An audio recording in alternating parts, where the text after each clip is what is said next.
بسم الله الرحمن الرحيم. السلام عليكم ورحمة الله وبركاته. كلام في المليان مع يحيى والحديدي وكوان. حلقة جديدة مع صفوة الزمالك وكباتن الزمالك، وهنتكلم النهاردة عن السوشيال ميديا وتأثيرها على فرق سواء الأهلي أو الزمالك أو الزمالك أو الأهلي، وتأثيرهم على الإدارات سواء إدارة الخطيب أو إدارة مرتضى منصور. أنا مش هتكلم كتير بس هقول حاجة واحدة يعني هلفت انتباه الكباتن ليها، ان صفحات الاهلي كلها متباعه. كل صفحات الاهلي الكبيره متباعه. كل صفحات الاهلي الكبيره بتقبض من الاداره. وصفحات الاداره زي ما احمد عفيف لما قال يا بخت اللي حكايته بتتصدق قبل ما تتقال. بتطلع الخطيب يقول لك هناخد استاد والسلام. كل الصفحات الحمد لله بقى عندنا استاد. هنسيب استاد والسلام ونلعب في القاهره. استاد السلام وحش، هنلعب في استاد القاهره. هنبتدي برضه بالكابتن الخضر. هل الصح ان انت تشتري الصفحات زي الاهلي ونسيب الصفحات الثانيه بتخبط في مرتضى وبتدي له اراءه؟ بص، بسم الله الرحمن الرحيم. العقليات بتختلف.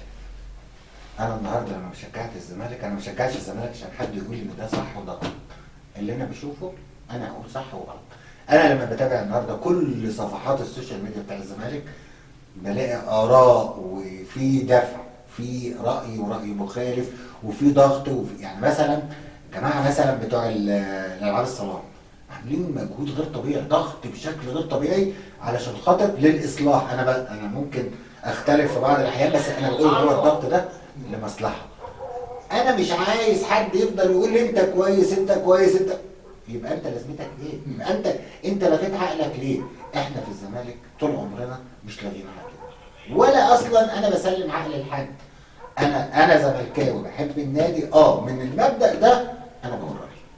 انا بقول رايي، اذا كان رايي ده هتاخده امتى مش هتاخده انت حر، لكن انا ما فيش حد هيمنعني. ليه الزمالك ماذا تاثيره على النجاح؟ لا، تاثيره كبير جدا. النهارده كل الفرقه وكل العالم اللي حوالين كره القدم، السوشيال ميديا النهارده عملت لها دور تاثير كبير جدا في عقلياتهم، لان في ناس بتتاثر كتير جدا باللي بيتكتب واللي بيتقال، واي اشاعه صغيره ممكن تبص تلاقي الدنيا كلها اتعلقت بيها. يعني طلعت اشاعه ده في لعيب جزائري اسمه قدوس جاي، كل زملكاويه بداوا لا يا جماعه ده انت يعني النهارده انا لا، السوشيال ميديا بتحرك كل حاجه في مصر.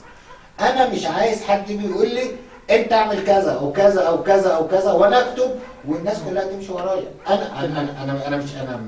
انا فاهم كلام حضرتك. انا طول عمري بقول يا جماعه ما فيش حاجه اسمها كده، مفيش حاجه اسمها رئيس نادي ابيض ابيض اسود اسود، لا، في لون رمادي كده احنا بنشتغل فيه. تمام. استاذ هشام بعد اذن حضرتك، اتفضل. رئيس النادي الوحيد اللي في العالم اللي ما بيسمعش كلام الميديا او الصفحات. ده السؤال اللي كنت اساله. ما هقول لحضرتك، هو سياده المستشار هو هل الصفحات ده بتاثر ما انا هقول لحضرتك في قرارات مرتضى منصور؟ لا، ولا لها اي لازمه عنه. ليه؟ لان الفرق بين جمهور الزمالك ان هو بعد يختلف، لكن جمهور الاهلي امين. وده الفرق بين جمهور بيشجعوا العلامه او المستشار مجدي يعقوب والله يرحمه احمد زويل ومحمد منير وعمرو دياب وبعض الجماهير للفرق الاخرى اللي بيشجعها محمد رمضان وفيفا عبده وحسن شاكوش.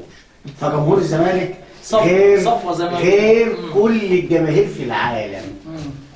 ومهما اختلفوا بس لازم كلنا نقف ورا رئيس النادي الشرعي اللي هو سياده المستشار مرتضى منصور. نختلف ما نختلفش، هو ده الشرعي بغض النظر، لان هو انسان وكل انسان ليه خطاياه ومساوئه. مفيش مانع ان انا انتقد كابتن خالد الوليد. طب ننتقد ماشي، وانتقد بشده كمان. طب وماله ماشي. كابتن خالد الوليد بما انه مدرب وراجل ماسك فريق في درجه رابعه وان شاء الله باذن الله يصعدوا درجه ثالثه مياه الداخليه، هل السوشيال ميديا بتاثر معاك انت كمدرب؟ يعني انت مياه الداخليه طبعا تبع شربين، وشربين يعني مركز كبير وفيه متابعين كتير قوي لمياه الداخليه ولها جمهور. انت الميديا بتاثر فيك او بتاثر في قراراتك؟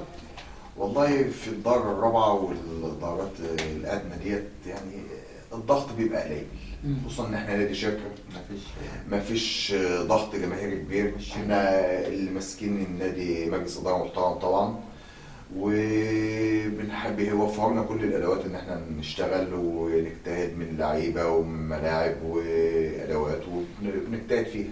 لكن السوشيال ميديا عموما بتاثر في لعيب مثلا طب بتأثر في اللعيب نفسه؟ طبعا. ايوه اكيد في لعيب بيتاثر بيه، اما حد ينتقده يتاثر بيها انا جدا. بسمع ان في لعيبه في الاهلي بتدفع للميديا عشان تشكر فيها وتتكلم عنها، تفرد لها اوقات وصفحات.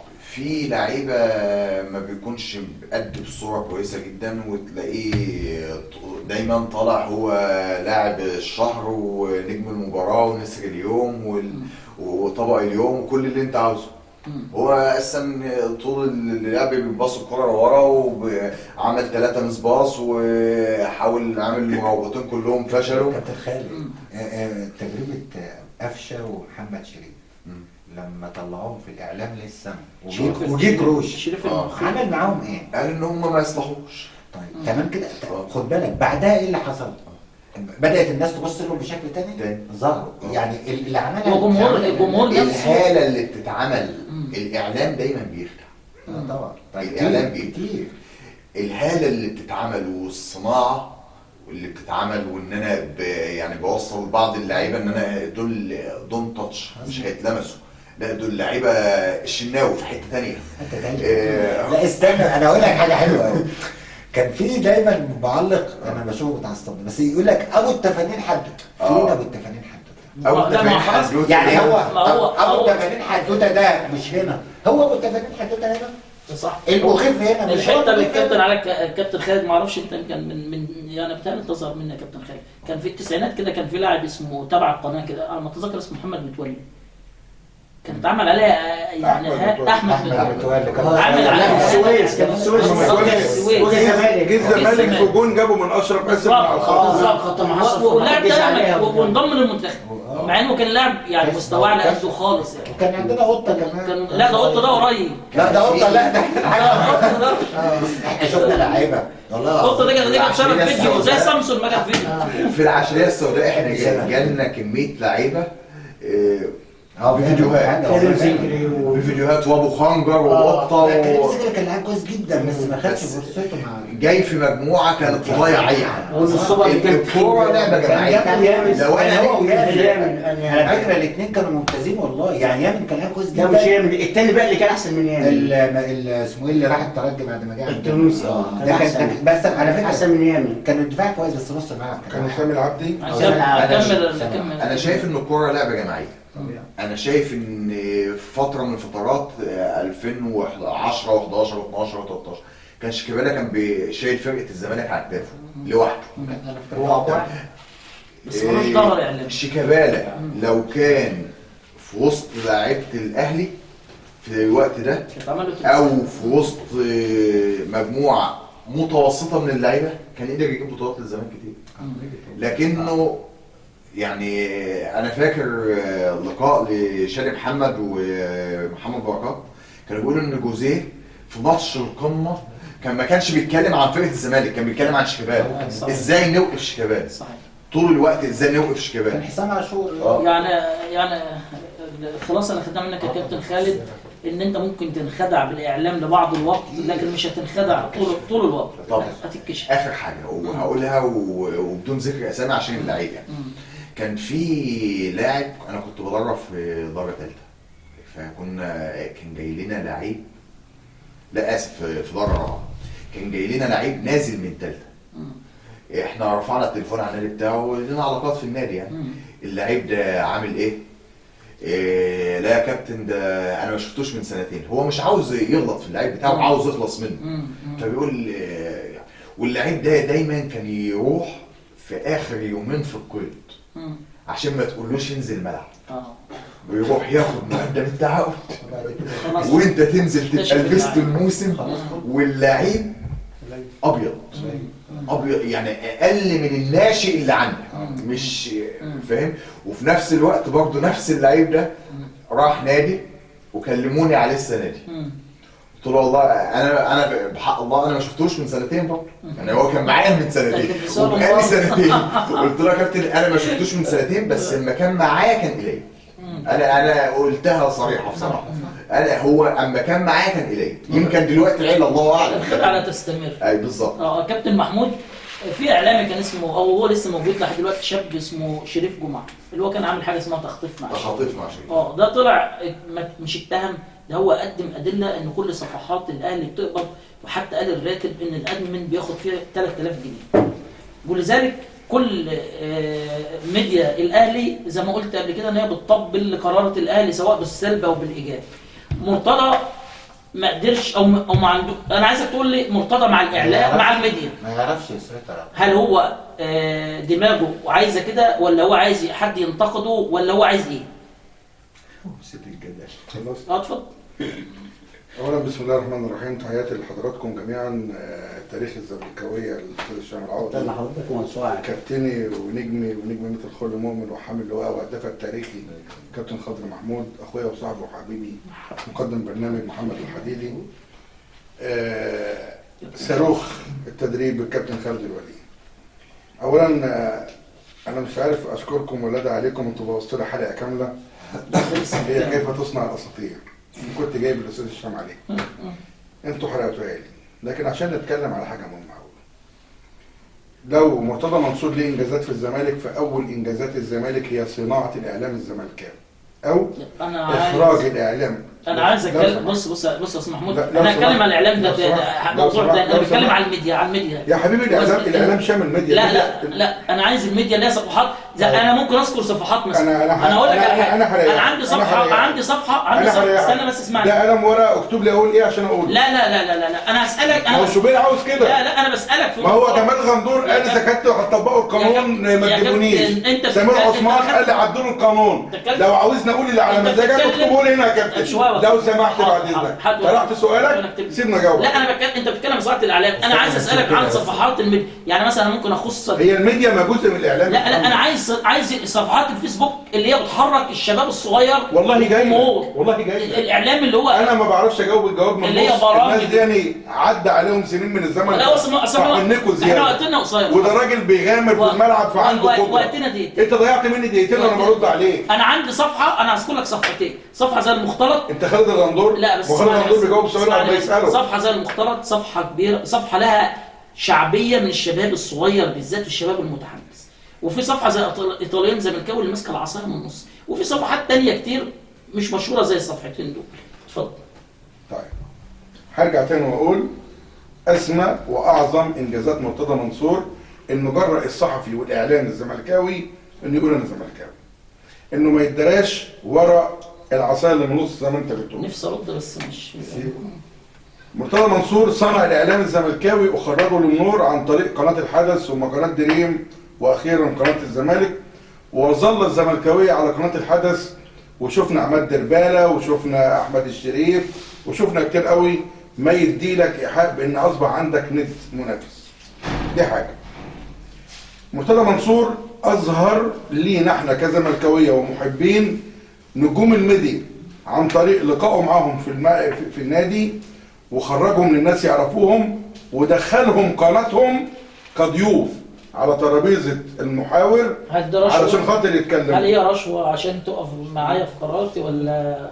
احمد شمس طلع في قناه النادي وبعد منها بايام كان بيهاجم مرتضى منصور على خطا من وجهه نظره، ورجع تاني برضه في قناه النادي. على فكره مرتضى منصور ذلك الدكتاتور الذي تراه دكتاتور عاتي، لو قعدت قدامه 3 ايام تنقض في اعمال بيسمع منك للنهايه وبيرد عليك طالما انك لم تتجاوز الادب او تخطئ فيه او في حاجه، وفي الاخر بيعمل اللي هو عايزه. تمام؟ مجرد ان اسمع، هو بيقول كده مجرد ان اسمع، لكن في الاخر في حاجات كتيره جدا سمعها منهم وعملها. ماشي. هو بيقول ان هو اللي عاملها لكن سمعها منهم. احدى صفحات اكمل لك. الميديا مثلا الكابتن خضر اثار حاجه مهمه قوي. عندنا 3 صفحات العاب صالات اسلام محمد يا كابتن خضر، العاب الصالات لايف، العاب صالات الزمالك. انا بوجه لهم انا التحيه رغم ان منهم مثلا ابن جوهري دون نقد 24 ساعه نقد في مرتضى منصور، لكن واحد فاهم في الصالات بجد وبيتكلم صح وبيحس على الحركه. كرة القدم يعني جاي اتفضل. انت جاي اصل مفيش وقت. الاستوديو لا مفيش وقت. تمام. اسلام محمد مفرغ وقته لمتابعه العاب الصالات، بنقطهم ده غلط وده صح وبكلمهم ويجيبوا لنا المعلومه بجد. فتحيه ليهم، ورامي عاطف واسلام محمد وابن جوهري، الناس اللي بتدي لنا المعلومه اللي احنا حتى في قناه في ماتشات يا كابتن هشام ما بتتذاعش بيجيبوها لنا كل الناس. احنا مش عايزين ننسى حد. نيجي على كره القدم يا كابتن. انت متابع لصفحه مين في الفيسبوك مثلا؟ على الفيسبوك؟ اذا كنت انا عندي صفحه على الفيسبوك اسمها لا ماشي، انت متابع مين في اذا كنت يا كابتن يا استاذ انا محمد، هسألك سؤال استاذ محمد، انا بتابع الموقع الرسمي للزمالك، استقي منه الخبر.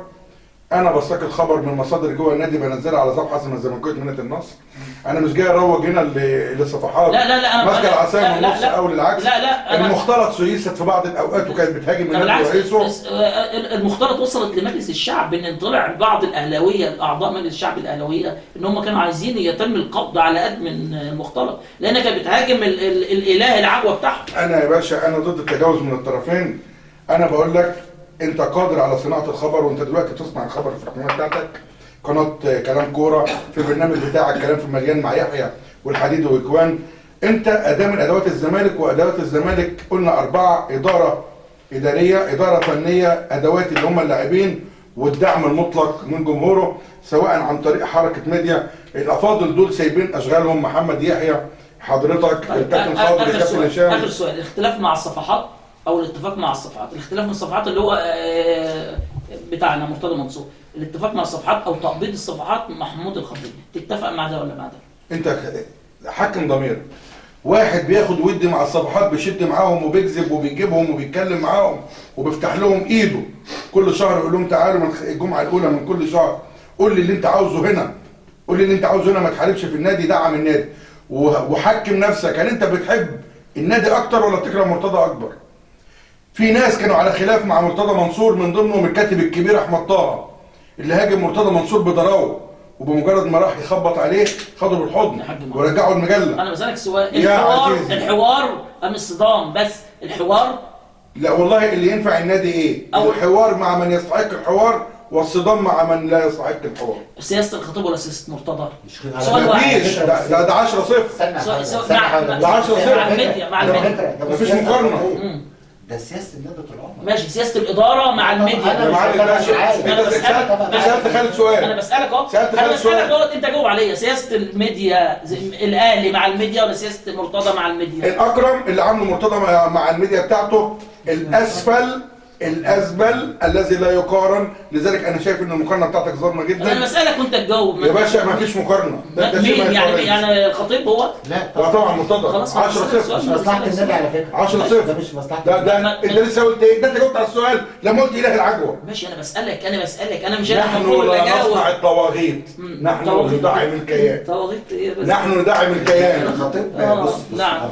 الخطيب وارث الاسلوب وطريقه الاداره طول عمرهم كده. يعني مثلا كان في مره من المرات جه محمد احمد الوحش رئيس عبد الصالح الوحش كله ما عادش سنه. ما كانش الخطيب عضو معاهم. ومين عبد الصالح الوحش ده واحد تاريخه في النادي يهز 10 خطيب. ومدرب المنتخب كان عنده امكانيات. قدموا استقالتهم عشان الناس محمود طاهر مختلفين كليا وجزئيا، لان محمود طاهر مش جزء منهم. يعني محمود طلع بره الاطار بتاعه. محمود طاهر صالح سليم على ما هو احسن كمان. لا كراجل. على العموم يا استاذ محمود، احنا بنوصل لنهايه حلقتنا. شكرا للكباتن، وان شاء الله باذن الله هنلتقي بكره بعد ماتش القمه، وان شاء الله يا رب نكون فرحانين كلنا، وكابتن محمود يعزمنا على العشاء بمناسبه الفوز ان شاء الله. بقول لك انا سمعت الكلمه الاخيره. السلام عليكم.